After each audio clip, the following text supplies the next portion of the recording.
Hey guys, it's me. How's it going? Happy St. Patrick's Day, which is tomorrow, but, you know, happy St. Patrick's Day. Some people have asked me what is the purpose of the ice bath, and when I get back on my long runs on Sunday or Saturday, so every Saturday morning we train as a group, and like yesterday we ran 6 miles, and the half marathoners and the marathoners ran 10 miles, and my joints are killing me afterwards. And so I fill the bathtub up halfway with cold water, and then I buy a really big bag of ice, and I break it on the ground, and then I dump it in there. And I put that in the bathtub, and then I get in. And I'm telling you, it takes some serious psychological power to get in there, because, and that's what, people say, well, why are you doing this? And I list all these reasons, and I talk about the cervical cancer, and I talk about how great team and training is, and I always get this messed up, Leukemia and Lymphoma Society and everything like that. But a really big reason why I'm doing this is because the older I'm getting, the more I'm realizing that the part of me that wants to protect me and make me comfortable in life is getting stronger and stronger.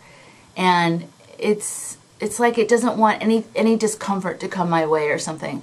So it doesn't, like, if I put my foot in the cold bathtub, that part of me goes, okay, that's fine.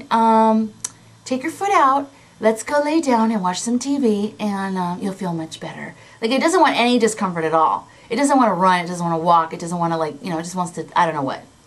And I don't want to listen to that. It's crazy. Sometimes you have to go through discomfort to get the stress out of your body and to get into physical condition.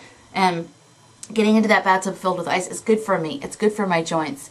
So I just push through it, and I just like, it's like crazy. I'm like, I'm getting in this thing one way or another, so whatever, man. Get on board or get out of my head. So I just like get in there. It's insane. And then it's supposed to be in there for 10 minutes. So the first 5 minutes is just, it's insane. Like I can't, I'm like breathing. I'm like, oh, it feels like you've been pushed into a frozen lake. And then after that you go numb. So it's all good. And the last 5 minutes is just like, da da da da da, I don't feel my legs, blah, blah, blah, blah, blah.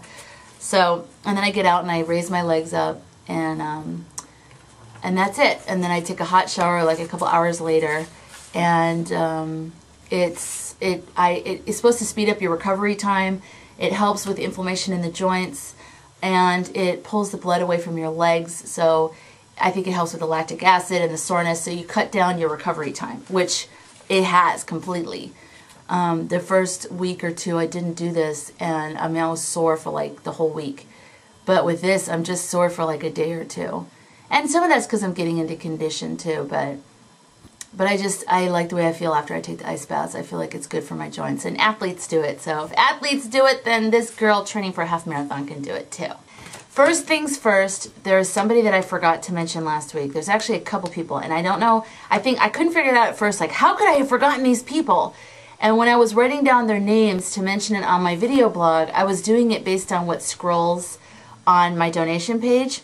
And actually they donated anonymously, which is an option you have, so that I don't mention your name in the video and it doesn't show up in the scrolling. And if that's how you prefer it, there's a little checkbox that you can put there. But I just wanted to make sure that I did mention her, because I felt very bad when I realized that I hadn't said thank you to Vinka Gaelic. Thank you so much for your donation, and I apologize for not mentioning it last blog. It's amazing to me because I've never physically met Vinka, and when I get a donation like that, it's like extra special to me, because for someone to donate to someone that they don't even know, and it is to a great cause. It's going to the Leukemia and Lymphoma Society, but I just think that is so awesome, and I just want to tell you very much thank you, thank you, thank you, thank you, thank you. Also, another person that chose to be anonymous that I'm just going to pull her out because she said she didn't mean to do it is Barbara Rohrer, and thank you so much for your donation. I appreciate it, and it's awesome, and I love you, and I do know Barbara. I see her every day, so I appreciate your donation, as you know, but I need to publicly acknowledge it. And another person somehow that escaped the thank you last week, I don't know if it was right on the cusp of something or whatever, is Martin Greco. Thank you, Martin. That is so awesome that you donated. I really appreciate it. Okay, so now for the donations that have happened since the last video blog. Mary Vincent donated $100. Thank you, Mary. And Rodney Williams donated $100. Thank you, Rodney. For the $50 donations, Robin Miller and Sandra Barr, thank you so much. Thank you for your $50 donation. And I'm running out of space of where I'm going to write people's names on my body on race day. But, you know, we'll find some spots, even if it's under my clothes. Ew. Okay, and for the $25 donation thank yous, I have Amanda Whiting. I haven't seen Amanda in years, and when I met her, she was like 4 years old, so it's been forever. Thank you, Mandy, very, very much for your donation. It's very sweet, and your note was awesome. Thank you. Barbara Steinberg, thank you so much for your donation. I really appreciate it, and it's going to be a special race. Ashley Hand, yay, my friend from Arizona. Thank you so much for your donation. I really appreciate it. Bridget Young, another person I don't see every day, but I was so honored and amazed to receive your donation. Thank you very much. Lori Grow, thank you for your donation. I see Lori every so often at work, and I really appreciate your donation. Paul and Lisa Lehman from Arizona. Remember I made that video, Getting to Know You, and I talk about PG Tips, the tea? Well, Paul and Lisa are the ones that turned me on to it. So now they've donated, so thank you so much. And Vicki and Warren Rich, thank you very much for your donation. I see Vicki every day because I work with Vicki. Thank you, Vicki. I appreciate it. So I am now up to $3,200, which is amazing, amazing. And I had moved my limit up from $2,400 to $3,500, and I'm contemplating moving it again. Yeah. I have a couple more people saying that they're going to donate some big amounts, so, and small amounts. So every amount matters. I don't want you to think if you're donating $25 that that's nothing. Believe me, if normally I can't usually donate for things, and so when I get donation requests, my first response is always like, oh no, I can't donate.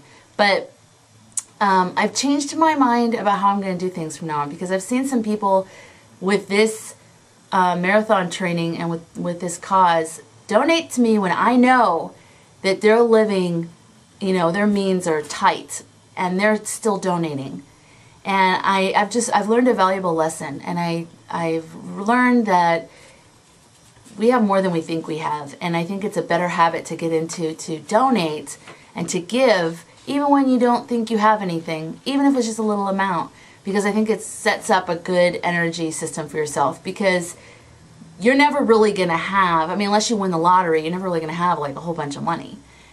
And because you're always like, every time you get money, you buy something new, or you invest it in something else. So it's just a good mindset to get into, is to donate, like a certain amount of money, you know, to something that you believe in. You know, I believe in animal causes, so every month I sponsor a dog at the ASPCA.